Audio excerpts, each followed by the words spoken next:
Bonjour à tous et bienvenue dans cette vidéo. Aujourd'hui, nous allons continuer notre formation sur Laravel.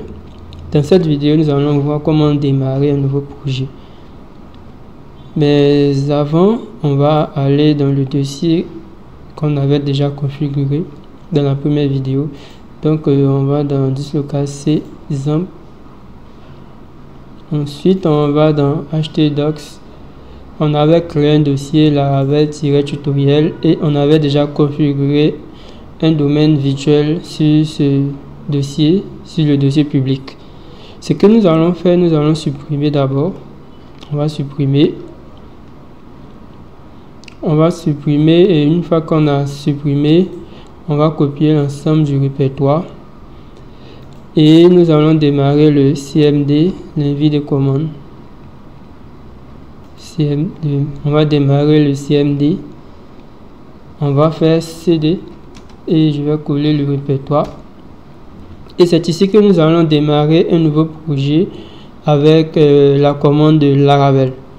Pour démarrer un nouveau projet, on va utiliser la commande composer create -project Laravel / Laravel. Bon, logiquement, lorsqu'on finit d'écrire composer create -project Laravel / Laravel, logiquement, nous devons renseigner le nom du répertoire que nous voulons créer. Vu que nous avons déjà créé un répertoire, nous nous trouvons déjà dans le répertoire où nous voulons installer Laravel. On ne va pas renseigner le nom du répertoire, on va mettre point et on va valider. Et là, ça va installer le projet Laravel directement dans ce répertoire. Donc, nous allons patienter.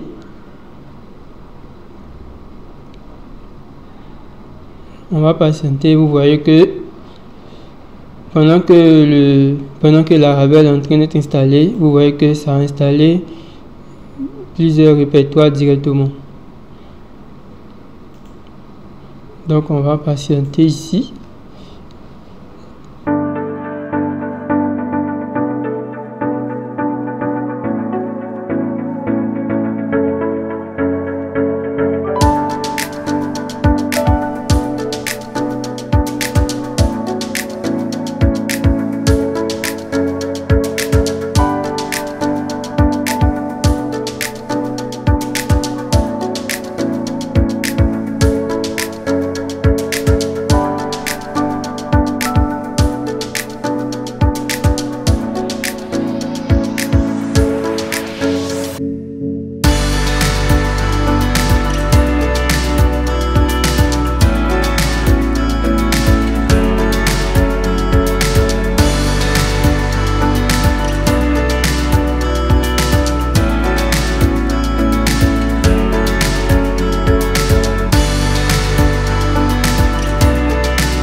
Et c'est terminé, nous avons terminé l'installation de Laravel.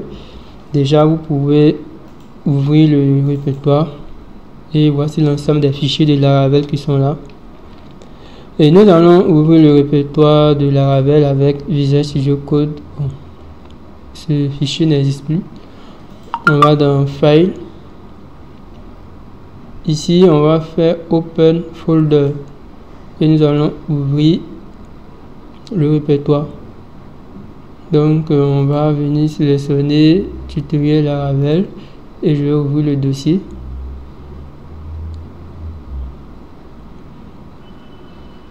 Ok, donc on a l'ensemble des différents fichiers dans le Visual Studio Code. Déjà, pour démarrer un projet, vous devez démarrer le projet en local. Vous devez vous retrouver dans le répertoire du projet Laravel-tutoriel et vous allez utiliser la commande php artisan save. La commande PHP Artisan Save va nous permettre de démarrer le projet, de faire en sorte que le projet soit visible sur le port 8000. Donc on va essayer de démarrer, vous allez voir. Lorsque j'exécute PHP Artisan Save, vous allez voir que on pourra accéder à localhost 2.8000. Donc on sera obligé maintenant de taper localhost 2.8000. Mais là nous ne sommes pas obligés de taper localhost 2.8000 parce qu'on avait déjà configuré un host virtuel que est laravel.tutorial. Donc si j'actualise, je vais actualiser.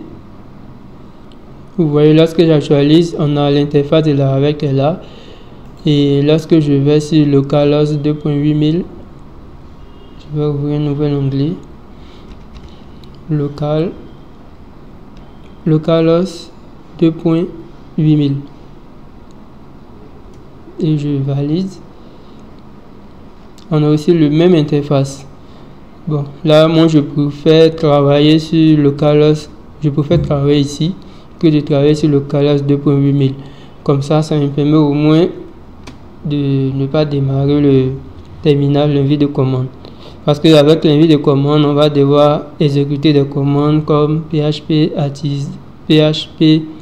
Artisan make 2.migration ou make 2.modèle. Donc, je préfère rester comme ça. Là, l'interface, ça apparaît toujours. Donc, on va maintenant voir un peu l'ensemble de nos fichiers. Ici, on a le premier répertoire, c'est le répertoire app. Dans le répertoire app, on a le répertoire HTTP. Dans le répertoire HTTP, on aura le contrôleur. On a les contrôleurs qui seront ici. On a aussi le modèle, le répertoire modèle. Dans le répertoire modèle, on aura tous les fichiers de modèle qui seront là. Et par défaut, on a un modèle qui s'appelle user.php qui a été généré de façon automatique. Ici, on a un répertoire Bootstrap par défaut. On a un répertoire database. Dans le répertoire database est très important. Il va nous permettre de générer nos tables qui seront enregistrées dans la base de données. Et par défaut, on a une migration de la table user. C'est grâce à cette migration que nous allons pouvoir générer la table utilisateur. Donc, dans les prochaines vidéos, nous allons voir les migrations. On a le dossier public. En fait, c'est le dossier public qui est chargé lorsque on tape lorsqu'on essaie d'accéder au site laravel.tutorial. Lorsqu'on essaie d'accéder au site, c'est le dossier public qui est chargé. Donc, c'est le dossier public qui est chargé. Et voici l'index.html qui est là. C'est ce dossier-là qui sera chargé lorsqu'on veut accéder au site. Ensuite, on a le dossier ressources. Dans le dossier ressources, on a un fichier CSS et on a un répertoire view. C'est ce répertoire view qui représente la vue que vous voyez. Ce que vous voyez ici est situé dans le répertoire et dans le dossier welcome.blade.php. Dans la prochaine vidéo, nous allons expliquer c'est quoi les vues. Donc on va fermer ça. Ensuite, on a un répertoire route qui est très important. Et dans le répertoire route, on a un fichier web.php qui définit en fait la route.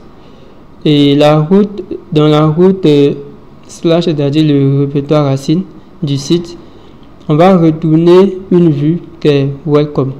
La vue s'appelle welcome.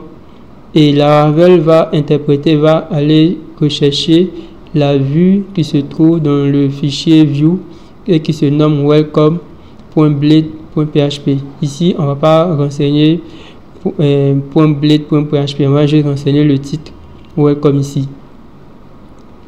Donc, dans les prochaines vidéos, nous allons expliquer tout ça en détail. Et on a aussi le fichier qui est très important qui se nomme .env, qui est une variable d'environnement. Ici, on va renseigner le nom de l'application Ensuite, on a ici qui va nous permettre de renseigner les informations liées à la base de données. Lorsque nous allons vouloir interagir avec une base de données, lorsque nous allons vouloir faire des migrations, créer des différentes tables, on va devoir modifier les différentes informations de la base de données. Et lorsqu'on va vouloir déployer l'application en ligne, on va devoir modifier ces informations de la base de données. Donc, lorsqu'on va vouloir aussi envoyer des mails, on va aussi devoir modifier les informations concernant les mails. Et ici, notre app est en local. Lorsqu'on va vouloir passer en production, on va devoir modifier ces variables locales pour mettre production. Donc, c'est tout pour cette vidéo. J'espère que vous savez maintenant comment démarrer un projet Laravel.